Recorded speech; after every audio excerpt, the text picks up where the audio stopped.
Louvado seja nosso Senhor Jesus Cristo. Nós vamos fazer o nosso comentário, a primeira carta de São Paulo aos Coríntios, nosso 31º encontro, 1 Coríntios, capítulo 13, do versículo de 1 a 7. Acima de tudo, o amor. Ouçamos a leitura. Ainda que eu falasse línguas, a dos homens e dos anjos, se eu não tivesse o amor, seria como sino ruidoso, ou como símbolo estridente. Ainda que eu tivesse o dom da profecia, conhecimento de todos os mistérios e de toda a ciência, ainda que eu tivesse toda a fé, a ponto de transportar montanhas, se não tivesse o amor, eu não seria nada.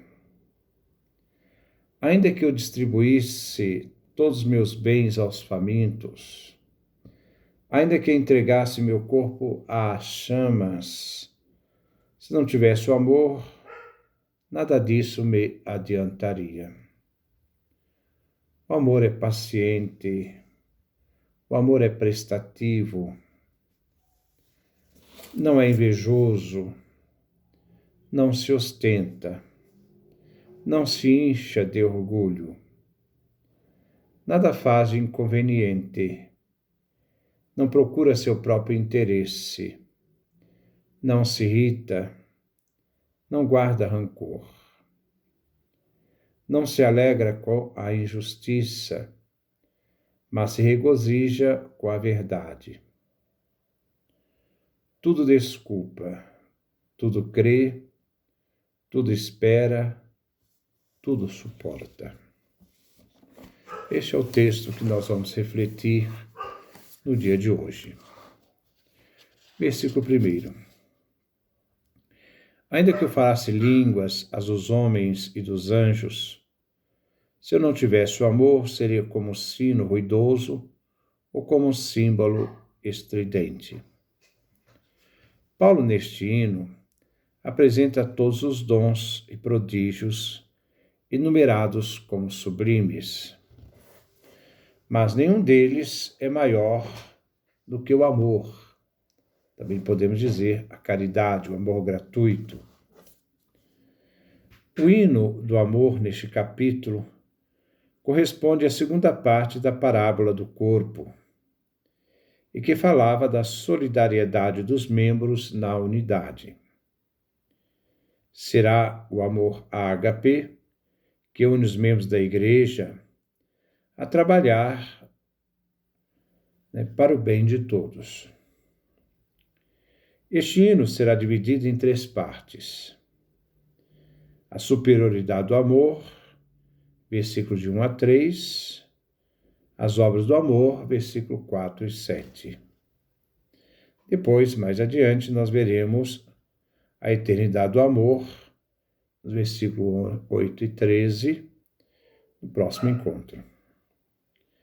Aqui vemos tratar do amor fraterno. Que neste cântico canta-se o amor que o Espírito de Deus de Cristo infunde no cristão. Paulo irá se referir a si mesmo e a sua experiência pessoal. Ele, como viajante, que teve contato com diversas línguas, falar a língua dos homens, ele imagina os anjos falando mutuamente numa língua celeste, a língua dos anjos. Mesmo assim, se ele, Paulo, falasse estas línguas, ele seria como um sino ruidoso, um símbolo estridente. Paulo cita os instrumentos de percussão e que não produzem uma linguagem articulada. Versículo 2. Ainda que eu tivesse o dom da profecia, o conhecimento de todos os mistérios, de toda a ciência, ainda que eu tivesse toda a fé, a ponto de transportar montanhas, se não tivesse o amor, eu não seria nada. O versículo faz alusão de quem possui os carismas do falar em línguas. a glossolalia, falar a língua dos homens ou dos anjos. Agora, o dom da profecia, do conhecimento de todos os mistérios e do conhecimento, isto é, da ciência, de ter uma fé que faz milagres, como transportar montanhas, referência feita por Jesus, quanto à fé que transporta montanhas, Mateus capítulo 17, versículo 20. A fé do tamanho do grão de mostarda que transporta montanhas. Mas não tem amor, né? Mas se não tem o amor, nada seria. Nem mesmo esses fenômenos, por maiores que sejam, sem o amor, nada seria. Versículo 3. Ainda que eu distribuísse todos os meus bens aos famintos, ainda que eu entregasse o meu corpo às chamas, se não tivesse amor, nada disso me adiantaria. Após a entrega das posses, Paulo acrescenta a entrega do corpo, morrendo queimado, uma das mortes na antiguidade considerada uma morte terrível. Após o versículo 2, Paulo falando dos mistérios revelados, ou explicado aos profetas, dos grandes milagres, agora Paulo fala da ação realizada a fim de gloriar-se por simples vaidade, que não é possível se não se entrega por amor. Tudo o que se faz deve se fazer por amor. Senão, seria sem sentido essas atitudes. Assim, o praticar as grandes obras de caridade, do amor, só poderiam ser feitas essas grandes obras sobre a posse do amor vivenciado, centro de toda ação cristã. Nada sobrepõe o amor às obras de caridade. Versículo 4. O amor é paciente, o amor é prestativo, não é invejoso, não se ostenta, não se incha de orgulho. Paulo expressa o que é o amor em duas realidades. O que é o amor e o que o amor não é. Os versículos 4 e 7, Paulo então faz uma apresentação de 15 características do amor. Aqui vemos a apresentação de 2 características positivas e de 3 negativas. O amor vem definido de forma real, não abstrata. E que vemos aqui o amor seguido de vários verbos que exprimem realidades concretas, situações que caracterizam a vivência do amor. A realidade positiva se revela na pessoa de Jesus Cristo. Jesus, em que o amor do Pai se revelou de forma humana. O quadro negativo se refere à conduta da igreja de Corinto. Ele diz: a caridade é paciente. O amor-caridade não é um sentimento. O amor se expressa em gestos concretos. O amor é uma realidade experienciada de abertura de vida ao outro. Deve se realizar em atitudes concretas. Sua realidade é uma presença moral. Existe sim aquele que ama. Assim, exercitar o amor, exercita-se também a paciência. A ansiedade não é paciente. A pessoa estressada, ansiosa, atropela a si mesmo, atropela os outros e as coisas. A paciência é um exercício de sabedoria, dar tempo ao tempo, ir construir aos poucos. A paciência é uma virtude, uma força, virtus quer dizer força vital para a vida. Aquele que ama é paciente. O tema da paciência está em vários textos do Novo Testamento. Assim, o Deus da paciência e consolação vos conceda o mesmo sentir de uns para com os outros, segundo Jesus Cristo, a paciência de Cristo, para que a uma só voz vos glorifiqueis ao Deus e Pai de nosso Senhor Jesus Cristo. 1 Romanos, capítulo 15, versículo 3 a 6. O Deus que é paciente está usando a paciência conosco e devemos aprender a esta paciência. Há, porém, uma coisa que vocês, amados, não deveriam esquecer, pois para o Senhor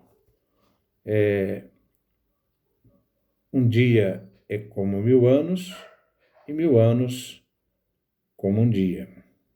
O Senhor não demora para cumprir o que prometeu, como alguns pensam, achando que existe demora. É que Deus tem paciência com vocês, porque não quer que ninguém se perca, mas que todos cheguem a se converter. Segunda carta de Pedro, capítulo 3, versículo 8 a 9. Precipitar, ser impaciente, é um ato de pecar contra a justiça, contra o irmão, o cristão. Visto que Deus tem paciência conosco, não precipita nem mesmo em nos julgar. O amor sendo paciente, nós veremos mais adiante, tudo crê, tudo espera, tudo suporta. Na primeira carta aos Coríntios, capítulo 13, versículo 7. A paciência deve ser exercida no serviço a Cristo, em prol da Igreja. O amor é serviçal, prestativo. O amor se fundamenta em servir. O grande exemplo deste amor, daquele que serve, é Jesus. O Filho do Homem não veio para ser servido, mas para servir e dar a sua vida em resgate por muitos. Mateus capítulo 20, versículo 29. Em Jesus, servir significa: ele se fez homem, se encarnou, deu sua vida pelos amigos. O cristão vem chamado a modelar sua vida com a vida de Cristo, a entrega de Cristo, que é o servo humilhado, sofredor, que toma sobre si o pecado e se inclina com afeição para toda a humanidade. Jesus se fez serviçal, servo. Se fez homem entre os homens, para todos salvar. O amor é serviço.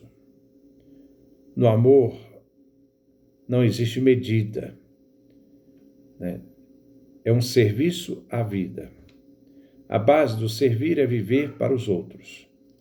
O cristão não dá algo aos outros, mas ele se dá aos outros. Aqui Paulo se apresenta também como servidor prestativo. Ele se chama a si mesmo de servo de Jesus Cristo, visto que colocou sua vida à disposição das igrejas. Enfrentou todas as adversidades, sentiu fome, sede, nudez, prisão, mas não abandonou sua missão de amor para servir a igreja, os cristãos, como alguém que não mais pertence a si mesmo. Não é invejoso. A inveja é um vício destrutivo. A pessoa deixa de ser autor de sua história para desejar a história, a vida e a conquista dos outros. É um aspecto doentio da vida. A inveja é a falência de si mesmo. Desacredita-se da sua potencialidade e própria realidade. Na inveja se experimenta o desprazer com o êxito do outro, como se fosse um fracasso pessoal, né, que o invejoso tem diante do sucesso do outro. Devemos chorar com os que choram, alegrar com os que se alegram, viver na solidariedade de amor pleno com o irmão no seu sofrimento e na sua alegria. Carta aos Romanos, capítulo 12, versículo 15. A inveja é uma degeneração do espírito, né, que gera na pessoa uma rivalidade, uma competição. Estas são válidas quando se tem metas e bens que se tem como objetivos, e só depende de cada pessoa. A sentido de competição, rivalidade, ele tem um aspecto positivo também, não é só negativo, não.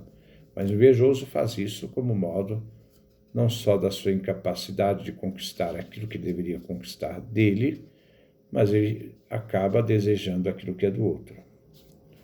O sucesso e a fama, a glória alheia, são percebidos pelos doentes invejosos. É uma prática de autodegradação, como diminuição da sua própria glória. 2 Coríntios, capítulo 12, versículo 20, Gálatas, capítulo 5, versículo 21, versículo 26. 1 Timóteo, capítulo 2, versículo 4. Os vícios que nos impedem de entrar no reino de Deus. O amor não se ostenta, vanglória, na arrogância, não é esbanjador, o sentido de fanfarrão, jactancioso, tendo falsas aparências. Aquele que se ostenta quer exibir um luxo que não tem, apresentar sem aparência, se apresentar com uma realidade que não corresponde ao que ele é, alardeando diante dos outros o que ele não é. O amor revela a face real da pessoa, não a imagem que ela quer vender de si mesma. O amor não se incha de orgulho. Só o amor pode vencer o orgulho, desmascarar as atitudes egoístas e ávidas do mundo. O orgulho expressa o ser altivo, arrogante, insolente. O orgulho é um vício que só o amor, virtude teologal, pode vencer. Aquele que confia em si mesmo, ele acaba desprezando a Deus como Criador e Salvador. Versículo 5. Nada de inconveniente. Não procura seu próprio interesse, não se irrita, não guarda rancor. Novamente expressa o amor que vence todos os vícios. 4 negações para justificar o que o amor não realiza, isto é, aquele que ama não faz. O amor nada faz de inconveniente. Paulo aqui quer referir aos escândalos da igreja de Corinto. 1 Coríntios, capítulo 5, do versículo de 1 a 6, capítulo 6, do versículo de 1 a 13, capítulo 11, do versículo 21 a 23. O amor não é egoísta, fechado em si, não procura seu próprio interesse. Como Paulo cita na primeira carta aos Coríntios, capítulo 10, versículo 33. Ele que se entrega ao interesse de todos, para todos salvar, por meio de Cristo Jesus. O amor não se irrita, nada fazendo de mal contra o próximo. Quando algum membro se irrita, ele pode extrapolar e pecar, ferindo pessoas e sendo injustas. Como nos lembra São Pedro sobre a irritação que conduz à ira. Não pequeis, que o sol não se ponha sobre o vosso ressentimento, a irritação. Não vos exponhais ao diabo. Efésios, capítulo 4, versículo 26 a 27. Então nós não podemos expor ao diabo. Nós estamos na carta de São Pedro. Desculpa, foi a carta de São Pedro. Versículo 6. Não se alegra com a injustiça, mas se regozija com a verdade. O amor está a serviço da verdade. Aquele que ama não é instrumento da injustiça e não serve para a injustiça. O amor leva a reagir em relação à maldade e ser fiel, aberto ao próximo. E não se alegra, mas se regozija. Não se alegra com a derrota do outro, mas ele se regozija. Não se deve ter nenhum compromisso com o mal, mas sempre se alegrar com o bem, a verdade. Paulo lembra na carta aos Romanos: a ninguém pagueis o mal com o mal, injustiça, mas triunfai o mal com o bem, a verdade. A comunidade Igreja de Corinto não deve jamais consentir com a injustiça ou mal, mas sempre se alegrar com a verdade. A injustiça é pecado grave. É vício que distorce o sentido da vida humana criada e salva por Jesus. E assim, quem age assim não vive a verdade. Versículo 7. Tudo desculpa, tudo crê, tudo espera, tudo suporta. Aqui não se fala da caridade de forma negativa. O amor aqui é mais positivo, né? Está repleto de potencialidades e de todos os espaços de bem. Diante de Deus, fonte de amor, que expressa seu amor pelo povo escolhido, faz com que a Igreja aprenda a reconciliar, pois a caridade, amor, tudo desculpa. Se age pela fé, se lança na fé, anunciada, sem reservas, que sustenta a esperança que brota da confiança em Deus. Tudo espera e que é capaz de suportar os sofrimentos e os outros com amor. O amor é mais importante que fazer milagres, mais importante que fazer grandes coisas. Essas realidades, milagres, grandes coisas, podem ser feitas sem amor. Mas a disposição daquele que ama, em toda situação, ele aprende a desculpar, ele crê, ele espera e tudo suporta. Essa é a nossa compreensão. Que Deus nos dê a sua graça, a sua bênção, sua face resplandeça sobre nós.